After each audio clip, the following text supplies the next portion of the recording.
All right, what is up, guys? So welcome back to a video. It has been a minute since last time I made a video, so I'm gonna try and get back at it in the swing of things and make this wagon sick. So give you guys an update on the wagon in a second. Try to get some stuff done before the sun sets. We are swapping front struts. My red Koni cup kit.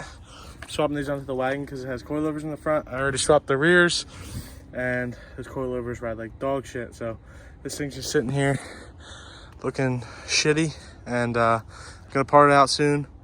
But I'm gonna swap the front struts first, take all the goodies that I want off of it, put them on the wagon, and then sell the rest. Maybe 24 valve swap the wagon too. So yeah, I'm gonna flat rate mechanic this real quick and zip it apart, and then I'll take my time in the garage and show you guys what I've done to the wagon and what's different, and a little update since it's been a while. So let's go.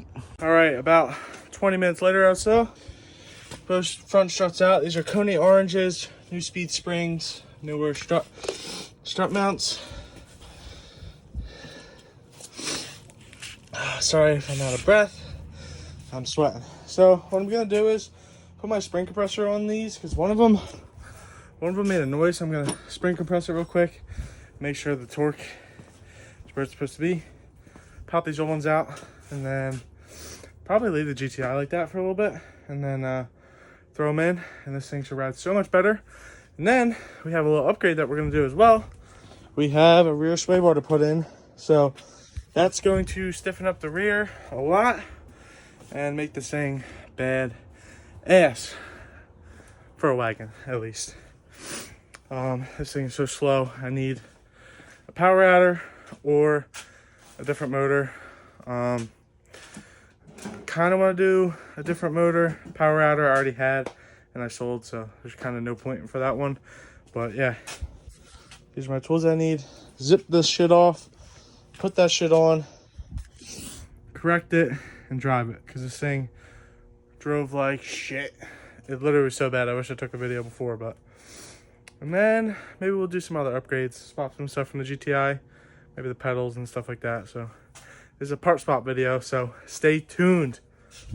This thing is sick. All right, let's swap some shit.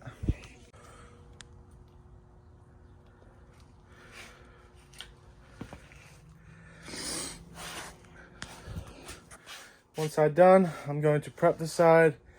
Annie sees everything. Tighten on the spring once again, and then move on to the other side, tighten this one up, and let's get ready to rip. It's coming along pretty good, pretty quick. We are done. I hustled through that. It's still light outside, so it was probably less than an hour for taking the struts off, installing them. Well, taking two struts off on two cars, installing one. I might go head over and install that one, but found out I got a little torn bushing there. I felt a little front end slop, and that is it. So check out my cool headlamp. I got this off Amazon. I'll link it down in the description. It is a lifesaver when you're working on the car underneath or anything. It's banging. I highly suggest it. So yeah, both sides are done. I'm gonna clean them up. So front strut swap is done. We got rid of these shitty FK coilovers. They're not that bad. They just ride like shit compared to the cup kit. So if you're lowering your Mark IV and you don't want to be dumped, and you want like a functional fitment and something that looks really good, I'll show you guys the fitment after.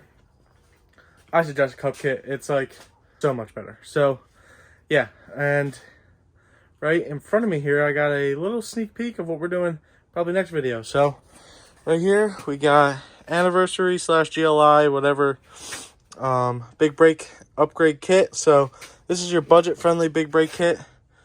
We will go from a 288 millimeter in the front to a 312. And then the rear, we're going from a 232 millimeter rotor to a 256. So this is what comes factory on like a 20th anniversary, a 337 or a GLI. But so right here we have like an OEM plus upgrade. These are from FCP Euro. Shout out to them. And it's like a factory kit, so if I ever need brakes, send it back and they'll send me new stuff for free. So then we got stainless steel lines. All that. This is for the rear. And then we have some new bleeders and caps. OEM. So we're going to be painting these red or yellow. Haven't made up my mind. I posted on the Mark IV page. If you have any suggestions, drop them down in the comments. I don't know what color to paint them because I don't know what I want to do. I should paint them red, but like the Koni oranges. I wish I had Koni yellows because then I would definitely paint them yellow. I'm rambling on. I'm going to put everything back together, jack up the rear, put the rears on jack stands, slide the sway bar in, and then that will be good. And then I have another little upgrade that I want to do new. I want to do Copper R front rear beam bushings, and then get this powder coated / sandblasted. And then when I do the rear brakes, then we're going to do a full overhaul of the rear suspension. This thing's going to feel brand new. Getting ready for that 3.6 swap. All right. That's enough talking. I'm sorry. Just haven't made a video in a while. I want to update you guys, so sorry about that. Let's throw the shit on. Junk. All right, I lied actually. I forgot that this axle boot was ripped, and I have a OEM replacement, a used OEM replacement. I'm gonna pop this out, pop the other one in, and then put it all back together. That would be good. All right, as you see, they're the same. This one, axle's still good, but the boot is ripped. This one is good, so we'll pop this one in, then we'll be all done. Not too bad. We'll throw some anti-seize on these, maybe some blue Loctite. Now we'll do anti-seize, and then pop this one in, grease this up a little bit with some anti-seize as well, and make it easier for us next time. Not too bad. Tools I would suggest, I would buy this kit. If you have a Volkswagen, just buy the triple square kit. That was like 20 bucks. Lifesaver. So boom, all done. Cup kit has officially been installed.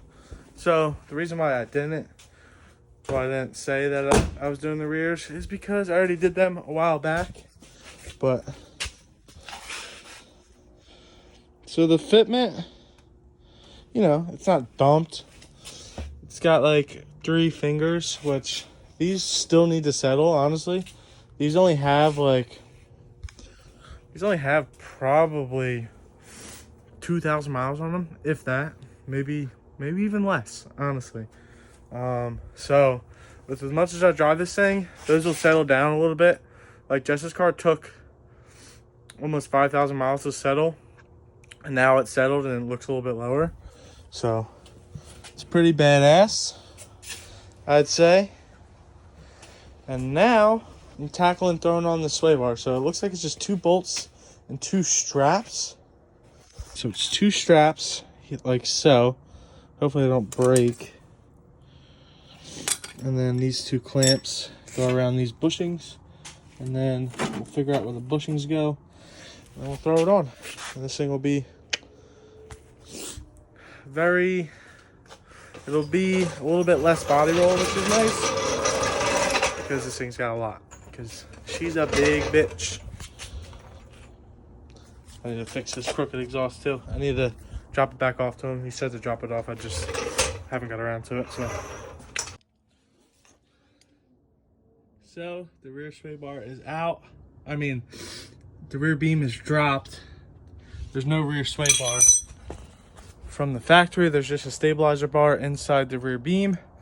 So now we are going to mock that up, get those straps around the brackets, and then tighten them up under there.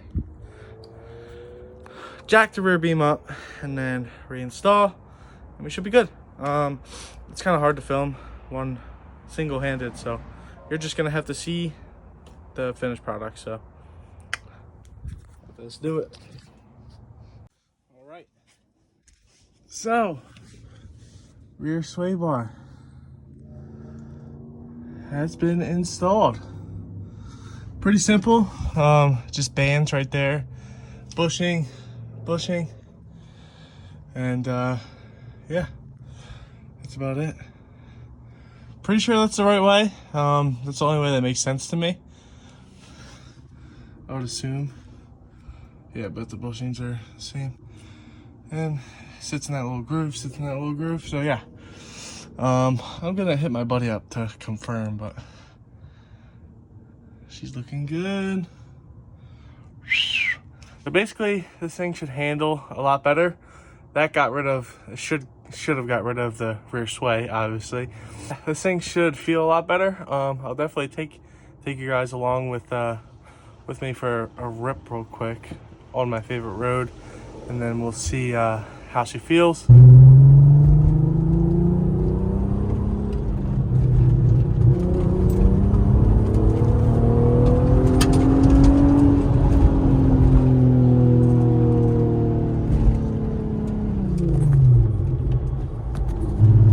This thing feels so much better. Just like swerving, oh my God. This rear sway bar feels insane. Cup kit feels so much better. I'm mad at myself that I didn't do this sooner, but I'll pick this video up tomorrow in the daylight and show you guys the stance. All right, so we're back. It's the next day, and I'm gonna show you the car in the light. And I'm not too happy with the front. I'm hoping it settles, but here it is. It still looks really good. I'm hoping the front settles because I don't like it. Like, the rear is perfect in my opinion. Like, that's perfect in my opinion. Perfect gap. This probably needs another half an inch. But otherwise than that, the car looks sweet. So I'm gonna do my update. We did GLI front lip paint matched, GLI side skirts paint matched, 4Motion rear lip paint matched, dual 3.5 inch tips, Ocean taillights from Germany. Yeah, overall that's it I did for the exterior. Actually, I still have my power folding stubbies. I'm still sourcing the window motors because finding window motors out of a W8 Passat 02 to 05 or a GLX Passat is pretty difficult. So if you guys know of any, hit me up. I'll take just the window motors, driver and passenger obviously, and that would be great because that's the final piece that I need to finish up the power folding kit or whatever. So yeah, this car's coming along pretty good. I have a Holy Grail Votex wagon rear hatch spoiler. If you know anything about Mark IV wagon stuff, or OEM Votex stuff is impossible to find. So this was a sick find. Found it brand new in box. I'll throw a picture up right here. Super sick find. Getting that painted next week. And then I have a lead on a SRS Tech rear lip, GLI rear lip. So if I get my hands on that, this whole kit will be done. Plus the hatch spoiler. This thing would look super dialed and look super good. I will see you guys in the next video. Stay tuned, subscribe. Thank you for sticking around if you're watching this. And thank you if you just subscribed. So I will see you guys in the next video.